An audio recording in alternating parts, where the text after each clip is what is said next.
You know, I'm now a believer that 24-hour diners should not be allowed to serve steak. What does that have to do with what I'm about to talk about? Absolutely nothing.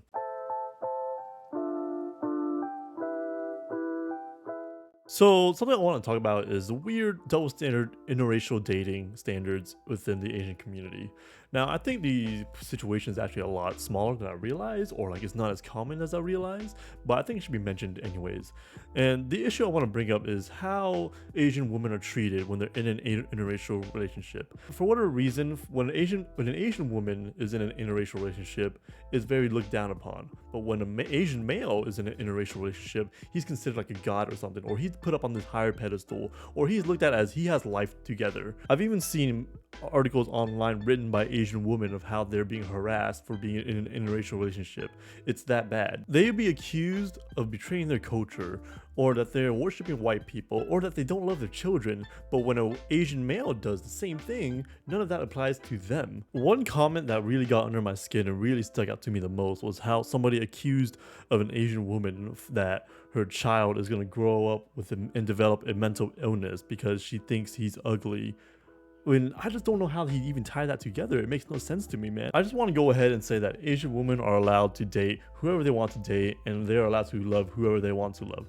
That is their right, and they're entitled to that. And the same thing goes to Asian men as well. You guys have that right as well. You guys have that entitlement as well. Interracial dating isn't always a reflection of self-hate or internalized racism. It could also mean you just happen to fall in love with someone of a different color. I also want to bring up, since when is anyone ever obligated to their culture?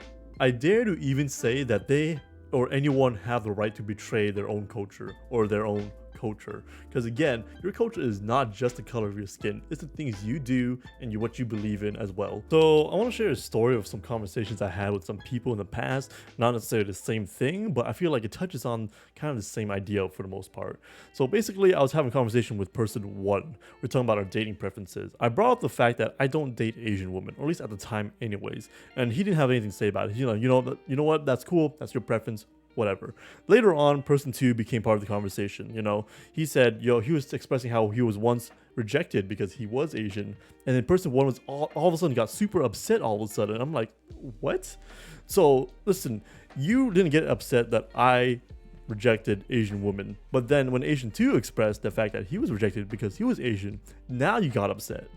Do you not see the double standard here, dude? Here's the funny part, man. So like, it was months prior when me and person one were talking about our dating preferences. Then months later, me and person one were having a conversation how it's possible that someone who is proud of their race is no better than an actual racist. And then that's when person two came in and was like, yeah, I agree, I was rejected because I was Asian.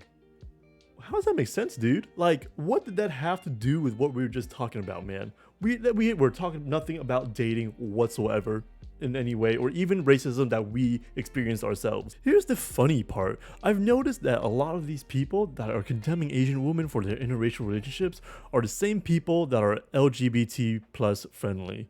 They're the ones saying love who you want, love wins all, but then when an Asian woman loves another person outside their race, that's another story apparently. But let's be real here. This is just a reflection of the misogyny within the Asian culture. I really don't understand at the end of the day why it's such a big deal or such a big problem that Asian women just have to have preferences outside their own race. There's no problem to that. I don't see the big deal behind that. Maybe they just find them more attractive or some crap. I don't know. It doesn't matter. It's not that big of a deal. And before you guys hit me with the narrative that Asian women don't like Asian men, this is why you guys are retaliating. Listen here. Have you ever thought maybe that's well deserved? Because no one in general wants to be around this kind of toxicity. If you guys want Asian men to be more respected, maybe you guys should learn to represent yourselves better. And secondly, believe it or not, if you actually go out there and look for them, there are plenty of women that do actually like Asian men. Accusing women of not liking Asian men is like nice guys using the excuse that women don't like nice guys. So lastly, before I wrap things up, anyone and everyone are entitled to date whoever they want to date and to love whoever they want to love. Secondly, to the Asian guys that you keep using the excuse that women don't like you guys, instead of using that narrative as an excuse for your failure, how about instead you look within yourself and ask yourself, what can you do better to attract more women?